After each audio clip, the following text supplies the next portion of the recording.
The Alisal, in contrast, had sprung up almost by accident when the hundreds of the Oklahoma immigrants memorialized in the Grapes of Wrath arrived in a valley unable or unwilling to house them. Their shacks and sheds were slowly replaced with bungalows and apartments as the workforce changed. The poor whites moved up and out, and the Alisal became browner. Big Mondo's family, originally from Michoacan, joined throngs of Mexicans who moved here to work the fields. In the 1960s and 70s, the district became known as the East Side, and well-intentioned but overcrowded apartment projects sprouted. Their names soon became synonymous with prominent gang factions: Acosta Plaza, Las Casitas, La Pasada, Los Padres, El Gavilan. Big Mondo, a father at age 17, settled his fledgling family near Fremont Street in Madera. On the fruit stand corner, he and the guys hung around at day's end. Like working men everywhere, they drank, got rowdy, and fought. It became their corner, a place to laugh and carouse after a day in the fields. The youth became known as the fruit standers. They were the sons of Mexican immigrants born in the United States and raised in Salinas. And as they defended their humble corner, they resented the flood of new arrivals from Mexico who accepted the lowest wages and the worst work in the fields. Agriculture in the valley and the hospitality industry around Monterey Bay had grown dramatically, along with the county's demand for cheaper labor. As native-born American citizens, it was easy for the fruit standers to look down on the old country laborers who crowded their town. On the other hand, the land of their birth treated them as foreigners. The fruit standers were caught between two worlds. One run by the white good old boys who, after generations of Mexicans had put food on their tables, still treated them like busboys at the American banquet. The other world was a painful reminder of who their parents were and the real poverty they fled, a memory reborn every day in the faces of dark-skinned newcomers who threatened the only thing the fruit standers dared call their own, their Salinas, their valley. In the spectrum of U.S. assimilation, Big Mondo and the Alisal youths were trapped somewhere between the ranchero hick, fresh-faced paisas from Mexico, and the slick Pachuco style of L.A. In the fruit standers' eyes, those two disparate groups from the south merged into a common enemy, Los Sureños, the Southerners. By the mid-70s, Big Mondo's friends became the first norteño street gang in town to defend the north from its invaders. They called it Salinas East Marqueta, and it was their heir apparent of the fruit standers from East Market Street. The 7 young Chicanos who founded SEM, Big Mondo was one, saw the clique as a way to defend their corner and their dignity from out-of-towners, as well as from the authorities, the system, and the man. When we first got together in SEM, it was for protection, it was for unity, to back ourselves up against injustices being done to us, Big Mondo would later say. In the fight for their identity and rights, the Semsters drew inspiration from the United Farm Workers and Chicano and Black Power movements. But the struggle against a vague establishment oppressor quickly took a back burner as the Sureño threat became the group's priority. SEM had transformed into a criminal gang that used civil rights jargon to lure youngsters into what they called the cause. The Norteños' cause was not La Casa of the farm workers and the Chicano civil rights workers. It was a thuggish concept of uniting to beat down the perceived invasion of Sureños. SEM grew to include more than 100 members and was recognized by everyone from local cops to federal investigators as the oldest and largest Norteño gang and one of the most vicious. In prisons all over the state, inmates saw SEM tattooed across muscular chest or furtively scratched into walls, marks of Salinas' pride and resilience. After Big Mondo's first prison term, he quit the delinquent life and enrolled in college. To support his young family, he worked in the fields as his parents had, but he found it easier to sell marijuana and speed. A few hours on the streets and he'd make more than the wages earned from days of back-breaking field work. So that's what he did. College could wait. By the time he turned 18, he had to support a wife and 2 sons. A daughter was soon to follow. When his oldest son turned 6, Big Mondo decided he needed to teach him to be a fighter capable of defending his mother and siblings. Dad and uncle in the National Guard took little Mondo, his little brother, and a young cousin to a field under the open sky of Moss Landing, the swamplands that cradle Monterey Bay. It was a gray and mysterious place where squadrons of pelicans patrolled the skies in V formation. The men finished drinking and had placed some beer cans on the sand dunes before the bay. Behind them, the twin smokestacks of the power plant towered like guardians of the age of industry. And in front, lazy white egrets washed their wings in the marshes.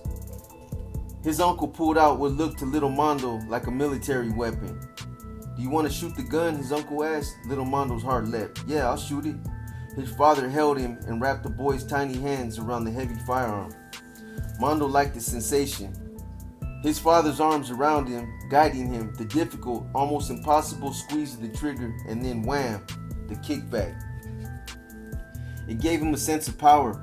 His cousin tried it too, but when Chinito's turn came, he got scared and refused to shoot. He was more of a mama's boy, and their mother would disapprove. Mondo got in trouble afterward when Chinito told their mom about the adventure, but he didn't care. His dad had trusted him with something forbidden and sacred, a weapon. He felt a swell of pride, a sense that this was something passed from a father to a son that would teach him to be a man. Whenever he was sure he was alone in the house, Mondo would lock the door to his room and pretend he was in a movie. He liked the street gang stories, Colors, The Duke of Earl, Boulevard Nights. Even better were the mobster flicks, Scarface, Goodfellas, Carlito's Way. He would act the part of the bad guy, getting shot or stabbed, the way it happened at the end of the movies, because the bad guy always had to die. He pretended he was the one getting killed. He wondered if anyone would cry for him. Later, he decided those were crazy thoughts, because deep down, he knew his mom and dad loved him. When his parents weren't home, he'd root through his dad's drawings, picking out shirts and socks. Wearing his dad's clothes made him feel like a man. At age 9, around the time he started boxing, he found weed in the drawer and took just enough not to get caught. Later, he found a gun, and he'd carry it after school and slip it back in the dresser before his father returned home. When he was younger, it bothered his dad that he didn't like to fight. One time, after Mondo didn't resist when a neighborhood kid picked on him, his dad had yelled at him, "Don't you know you have to learn to be a killer?" Once he became a boxer, he learned to throw punches like a pro and found that he was good at it. What he liked most, besides girls, was sports. He was a natural athlete, and he won trophies and pennants in basketball, baseball, and football. He traveled with his coach all the way to Bakersfield, Fresno, and San Jose for boxing matches, though his parents hardly ever saw him win. His mom had become a Jehovah's Witness who didn't believe in birthday parties or celebrations. She would attend his matches when she could, but her life was hard. She was essentially a single mom most of the time. When Mondo was a toddler, the family weekend activity was visiting his dad in Soledad prison. After his dad was last paroled, the man was hardly around. What Mondo wanted most was his father's approval, but Big Mondo was rarely in the audience to cheer him on like the other kids' fathers. And so Mondo found ways to entertain himself. By 11 or 12 years old, he started with armed robberies. He and an older friend called Cruzito picked up a guy just walking up the street. Cruzito pulled out a gun and made $300 off the fool, just like that. Mondo tripped out. It was almost too easy ripping off the Border Brothers. They couldn't call the cops because they were there with phony green cards. The Mexican campesinos had the habit of cashing their paychecks every week and stashing the cash in their socks. On Saturday nights, after 6 days sweating in the fields, they drink. You could rob them as they staggered out of the bars or ambled away from the late night taco trucks. The paleteros were also easy. You saw the fear in their wind-worn faces as they pushed popsicle carts after school. They hardly made any money, but it was yours for the taking if you wanted it. The younger gangsters would demand a few fruit paletas along with the cash, easy targets. By the time he was 12, Mondo was tall and had no trouble pulling off those jobs. He kept a red bandana in his back pocket and wore a bright red belt with a large end buckle. His agave-colored eyes not only made girls melt, they developed an icy ability to take in all that went on around him. He was smart in a quiet way, and even the cops noticed he was different. More than that, they noticed he was dangerous. Yet, once in a while, Mondo had moments when he felt like a middle school kid with no concern for honor or duty to the Norteño cause. He was just another boy who could chase cousins around the porch and shoot hoops in Closter Park. The moments would pass. At the party in Toro Park, Mondo walked back towards Lobo and the group with his gun. But he saw only the color of a rage that blinded him to the food and friends and sun on the hills and made him deaf to the boombox music and giggles of moms and little kids. His fury was a dark red cloak that covered everything and kept his fingers tight around the cuete. His vision parting the curtain only long enough to scan the crowd for Lobo. He saw his homie talking to the man, trying to mediate the situation. Homeboy stepped in and blocked Mondo's path. He felt arms restrain him and heard words, "Chill, man. Come on, don't trip." He wanted to knock them all away, march into the middle of the whole golden scene, and blast the fucker off the planet. But they held him back and pried the cuete from his hand.